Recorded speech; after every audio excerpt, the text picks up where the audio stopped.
Welcome to Tower Talk Business Radio, where we bring you conversations with the top business minds on Long Island and around the nation every week. Featuring expert consultants and small business owners who have found success but are also willing to share their top tips, failures, and give gritty, matter-of-fact advice based on their firsthand experience. Now, let's get down to business on Tower Talk Business Radio on the voice of Nassau Community College, 90.3 WHPC. Hello and welcome to Tower Talk Business Radio. My name is Ray Schwetz, AVP of Business Banking at Giovia Financial Credit Union, along with Anisha Boston Hill, CEO, keeper of the brand marketing and digital agency. And we're focused on being the premier resource for entrepreneurship. We bring you weekly stories, advice, tips, tools, and services. Plus, we interview top leaders in the industry.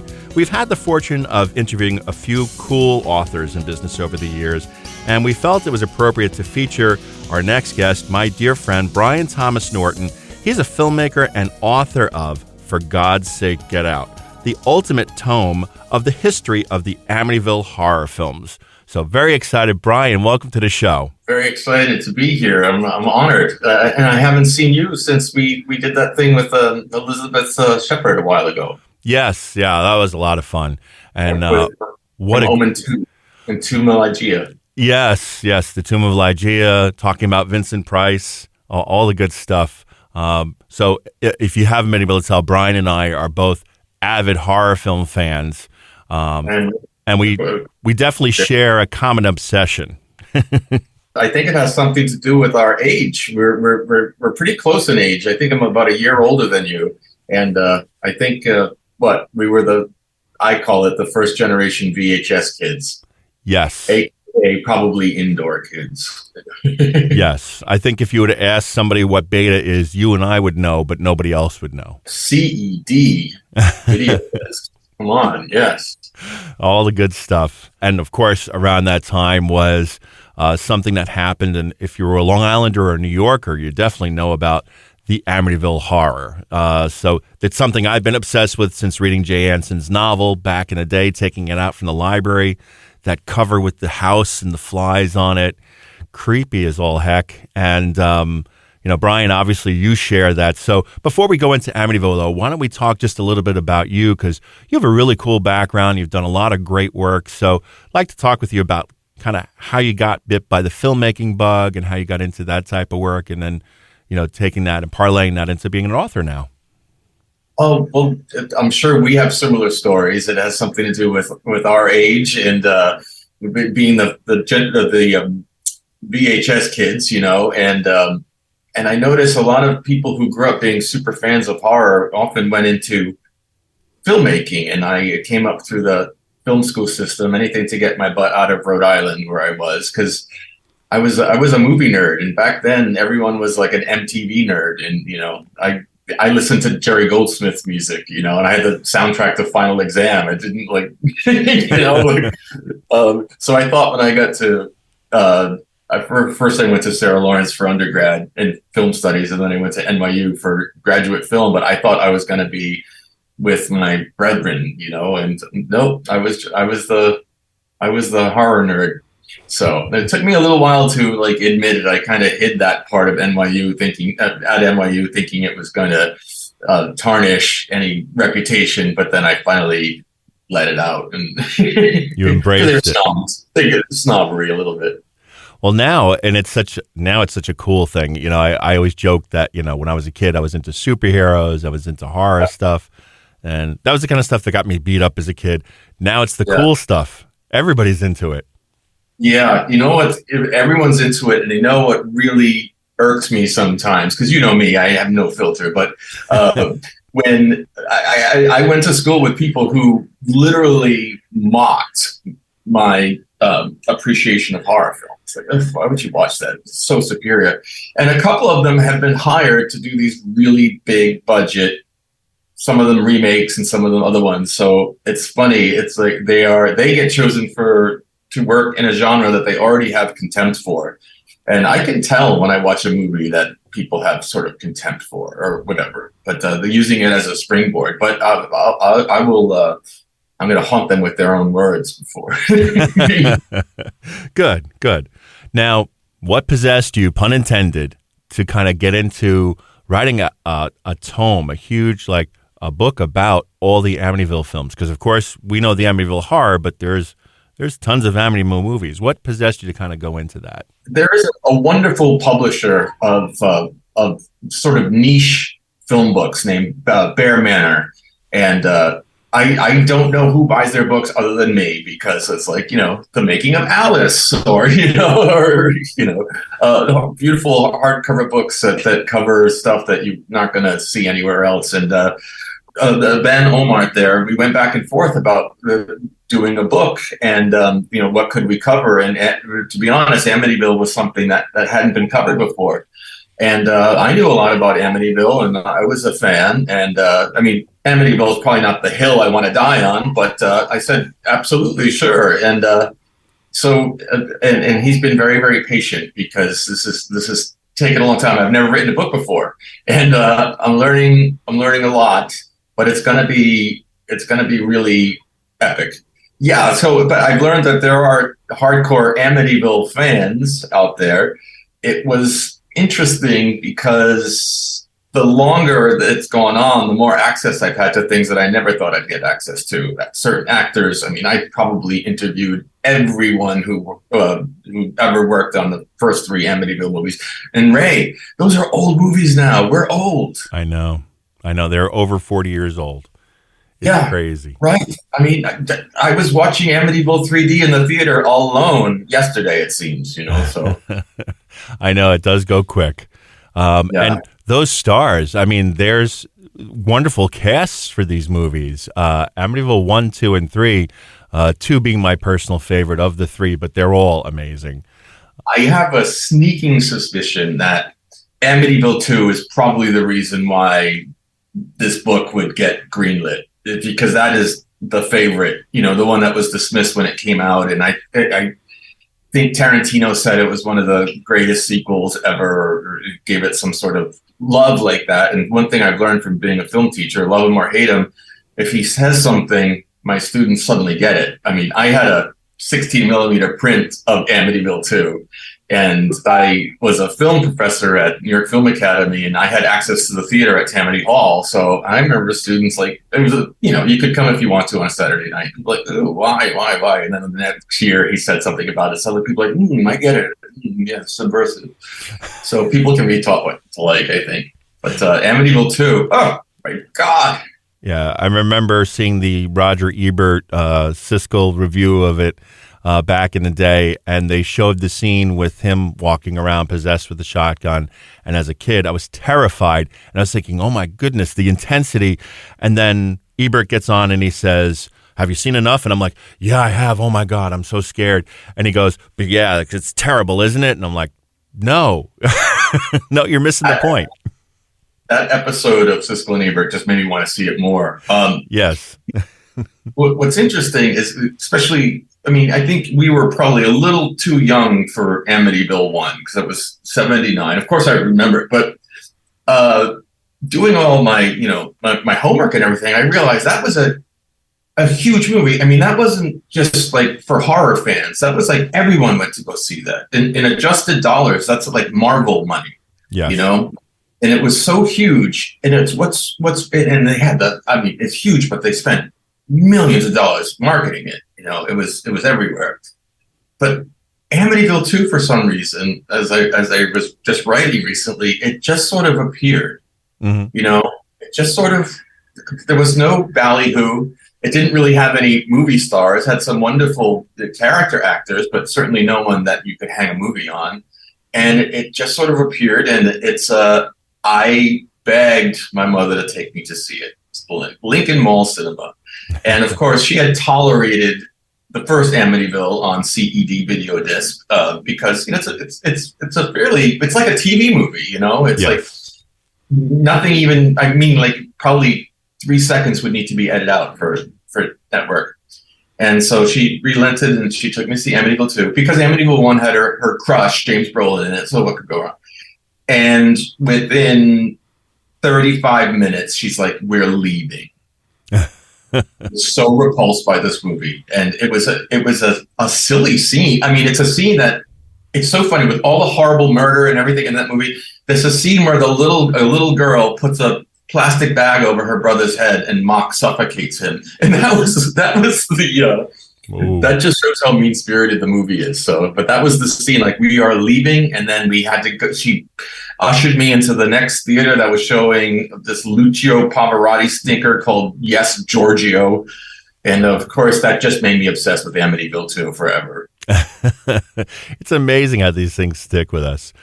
Yeah. I know you've done a lot of research. It's funny, I was just talking with Julian David Stone. He's the author of a book called It's Alive, about the days before the production of Frankenstein. And he said he enjoyed the research more than writing the book.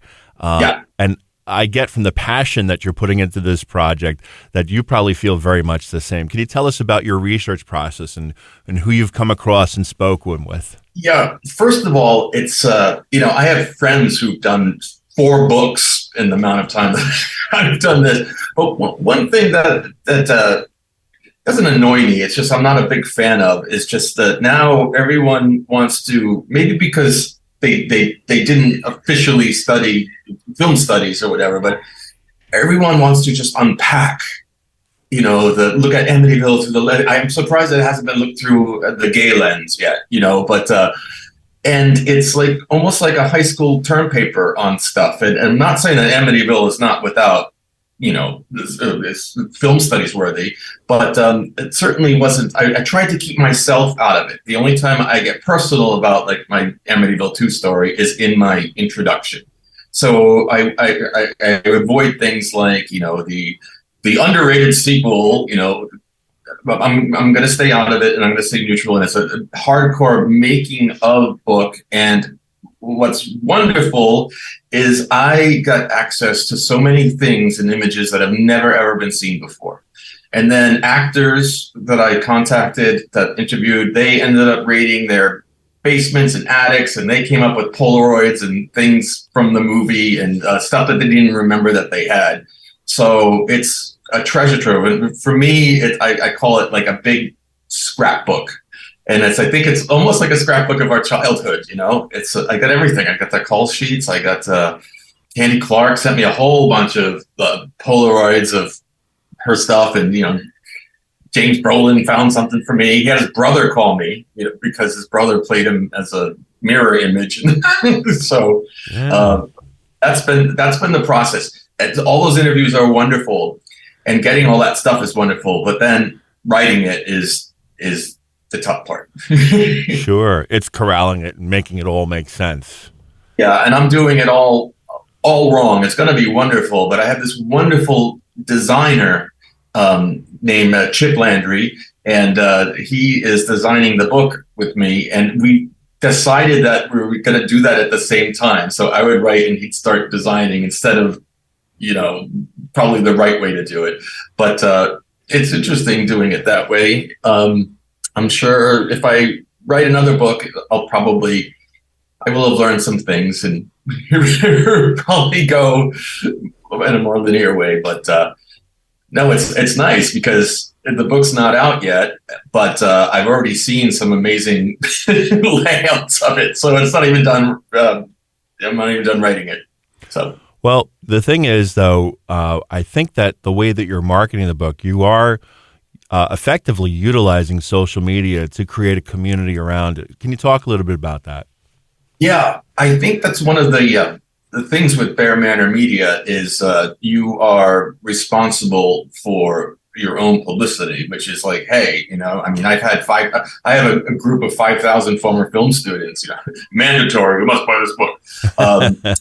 No, so I think I can be good with that. I get my name out there, and I made a Facebook group called For God's Sakes, Get Out, the making of the Amityville Horror book.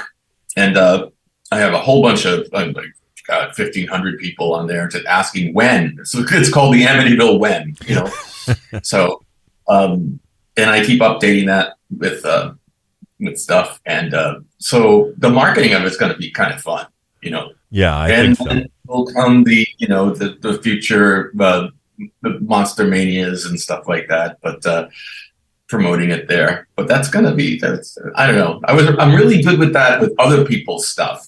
So, but now it's like, hey, I got this little thing. So you're listening to Tower Talk Business Radio. Our guest today is Bryan Thomas Norton, author of For God's Sake, Get Out. I'm Ray Schwetz on the voice of National Community College 90.3 WHPC. There is definitely a demand for it. A lot of folks are waiting for it, myself included. I can't wait. Which is nice, because I've run into some snobbery even with our little community. Some of my good friends who are, the writers for magazines and stuff. It's like there's no support. Like, oh, I don't like those movies. I'm like, okay, so you're not going to read it. Thanks for your support. Because I think Amityville, for several reasons, is a very diluted brand now, because of all those camcorder movies, which I'm not even covering them. I had an amazing writer named Scott Drebbett, who writes for like the Daily Dead, and I asked him, because his essays are hilarious. I asked him to write a couple pages that sum up those movies, because they're not canon. It's you can't copyright the name Amityville. So anyone with a camcorder, I shouldn't even say the Canon 5D, that's old too. But these really amateur movies, and it kind of frustrates me when people say, "Oh, there's like 21 movies in this franchise." No, that's not a franchise. It's just like a paranormal. You can't copyright that name. So it's like Paranormal Entity, Paranormal Horror House, so. Yeah, there's been some really interesting Amityville titles out there, if you will, but none of them. Now they just go for the title, now it's just and some of them were actually filmed as something else and then renamed with just the Amityville words. But trying to explain to people that they're not official Amityville movies, So, I mean, these movies have bad sound and bad everything. The title tells you what you need to know. I mean, the Amityville Shark. Yeah, Amityville Island. What is it? Amityville Prison, which has the best tagline: "For God's sake, break out." I love it. There's even a couple porn. Yeah. I'm trying to think of the title of that one, but I'm not sure I can even say it on air. Yeah, I don't think you contact me send me a message on the Amityville page. I'll tell you where it is. Yes, absolutely. So, interviewing folks, you mentioned James Brolin. I know you've had some wonderful conversations, and obviously we don't want to give everything away, but we do want to talk a little bit about that. Who are some of the people that you've spoken with, and can you give us a little bit of squeeze on that, like what some juice on that? Well, I got better and better as this went on, and I didn't know if I was going to be able to. I mean, I could have been writing a school paper for all they know. It was amazing how easy it was to get some of these people. When I first signed my contract for this, the very first interview I did was with Margot Kidder the day before she passed. Wow. And we had a nice long talk. I had gone to college with her daughter, so that was sort of my in. And it was very interesting because she started that whole spiel she does about, oh God, what a piece of crap, and I did it for the money. But then by the end, it was sort of, I don't know, maybe it wasn't me convincing her, but I said, unfortunately, it's an important movie to a lot of people. And she says, when I do the conventions and stuff, I get a lot of, Amityville merchandise. It's not just Superman. She said, you know what, you're right. And then she just said, you know what, I was just pretentious. And, she says, I wanted to do like indie films and everything, but she said Amityville was a wonderful experience, and the director was wonderful, and so she's that kind of vitriol she had was just. But that was my very first one. But it's interesting that some of the lesser known people I was so excited for, though. Like an example is Victoria Vanderkloot. She is a stunt person, but I have always recognized her in movies because they usually give her a little part, and I know that, oh, that's the stunt woman. She's going to do a stunt, so she's been around. She's in the "You're Going the Wrong Way" scene from Planes, Trains, and Automobiles. She's in the Fan. She's the one who steals the pen and trips. But I had seen that she was the credits of Amityville, and I contacted her, and she's got the best stories for Amityville 3. I mean, she doubled for Candy Clark, and but I just grew up, and it's funny, when I met Joe Zazzo, I remember one of the first conversations we had, it was like about Victoria Vanderkloot. Who else? Now she's a great friend. So that's awesome. But with Brolin, I had to go through his agent or manager, and it was one of those, well, I can give you 10 minutes with Jim.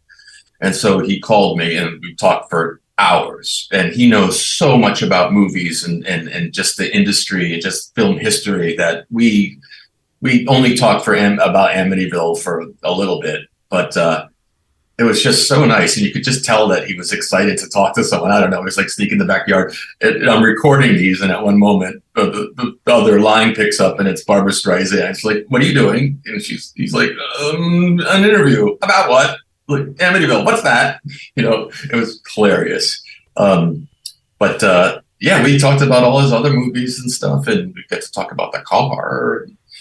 But those are some fun ones. And recently, all these delays and setbacks have had, I've had good luck. I recently got Helen Shaver, who I didn't think I was going to get. And her stories were amazing.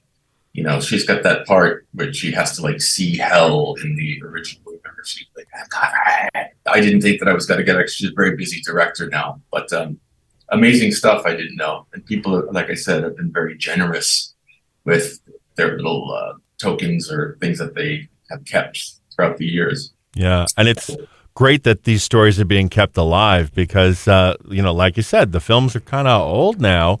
And a lot of those stories are just, it's wonderful stuff. And it's such a time capsule of the filmmaking of the 70s and the 80s. And a lot of these stories haven't been told. Almost every actor or crew member starts off with, this is 40 years ago. It was a job. It was a blip on my career. I don't know. And then it just outpours. They don't shut up. And then it's like, oh, and this, and this, and this. And so they haven't talked about it. The best is when something funny happened on the set and I get 3 people who have not spoken to each other in 40 years telling me the same story from different perspectives, which is interesting. But once you get them going, and a lot of them didn't realize that Amityville had a following at all, and then they start to, hear that, and then they get interested a little bit more rather than it was just a gig.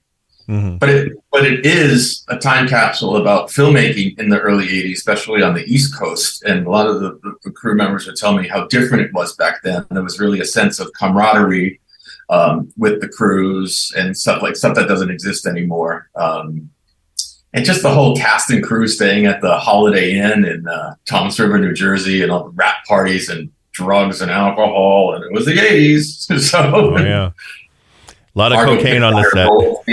What's that? Margot Kidder on her roller skates in the parking lot. Like, I guess she was always bumming cigarettes from people. That's what I talked to a lot of people from Toms River because I'm a Jaws kid, and I grew up in the area where they shot Jaws. So that's like the big deal there. But for Toms River, New Jersey, it was Amityville.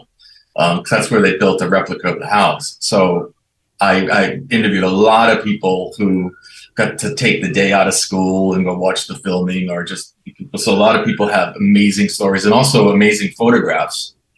And it was a big deal then. But stories about the parties and stuff, which is incredible. So, I've heard some of them. It's funny because I think one of the people that I want to get in your book is John Caglione, the makeup effects artist. I met him through a mutual friend. And, it's funny because he was talking about Heat and Al Pacino, and I was like, that's great. Listen, can you talk about Chud and Amityville 3D? He's like, who cares about those? I'm like, me. And then Tony Roberts, I know you had a conversation with him. And somebody years ago told me, don't even try Tony Roberts. And right. It was so nice. It was so nice. And he was just so like, oh my God, every actress was gorgeous. The girl playing my daughter, just like, oh my God, you're so hot. It's like, it's hilarious. But he had wonderful memories, and he says, I hear ours is the best one, So he sent me some pictures of the set, and he was his idea for his character to play that little Casio thing, which is in almost every scene he's in. He's always holding it or whatever, but that was something that he was into. But Tony Roberts, I will be honest, because I have to, like 250 interviews, and the only problem one that I had was John Caglione. Oh, okay. And that was one of the things I wanted to ask you. Were there any, tough ones? So, and I mean, I don't know how much you could talk about it, but what was tough about that interview? Oh, it was just one of those like, sure, yes, and let's do it. And then I go on to other stuff, and he goes on to other stuff, and then I, contact them again, and then it was suddenly he wanted money, and I hadn't paid anyone yet, but it was really like, it was a really cocky way, like I am an Academy Award winner, blah blah blah blah blah, and we had already sort of booked it. Now, the thing is, I really didn't need him because he had done so many interviews at the time in Fangoria, which I could crib from. But it was just, I don't understand. And his crew on there, like Stephen Dupuis and Kevin Haney, they were absolutely wonderful. And not to rattle on about this, but one of my biggest scores is my friend Brian Fuller used to be the showrunner on Hannibal. Right. Hannibal is a Dino De Laurentiis production, and Martha De Laurentiis, Dino's wife. Amityville 2 was the first movie that she worked on, where she fell in love with Dino. And so she connected me with so many people. And when somebody said no or was hesitant, or she did not register with her. She's like, why? Like, why is Tess Harper? She's not gonna talk to you. Hold on, get me Tess Harper on the phone. I mean, she would make that phone call. So she would call and ask how we were doing, and I mentioned the John Caglione thing as a passing thing, and then I think she called him or something like that, which just made it worse. And I think our last correspondence was, I said, for God's sakes, chill out, or something like that. Well, then there you go. Very arrogant person. But the thing is, on Instagram, I can still ask questions, and he doesn't know it's me. I mean, he doesn't piece it up. So, yeah. So we'll get the information that way. Well, a half hour went by pretty quickly. Please give us more information, like how we find out about the updates on Get Out and other information about your work, Bryan. The big one that I would recommend is the Facebook page. It's, like I said, it's called For God's Sake, Get Out, the Making of the Amityville Horror book. And also you can get me on Facebook, Bryan Thomas Norton. And also where we find information about your films, because you are a wonderful filmmaker. I just watched Jack Attack again. That's one of my favorite shorts. I absolutely adore that short. Very mean, but very good, and especially good for the spooky season. You can find it on Crypt TV, but I think you can also find, just type it in, Jack Attack. It's available everywhere. Bryan, thank you so much for being with us. Oh, thank you. And I hope that Larry Fessenden has his Christmas party so we can see each other again this year. Yes, but thank you so much for joining us. And I want to leave you with DB's philosophy: the ghosts you chase, you never catch. John Malkovich. We'd like to thank you for being with us. My name is Ray Schwetz, along with Denisha Boston Hill, your co-host and producers. Visit nccradio.org for more information. We're available on Odyssey, TuneIn, iHeartRadio, as a podcast on iTunes, Android Podcasts, and Spreaker. This has been Tower Talk Business Radio, powered by the voice of Nassau Community College, 90.3 WHPC.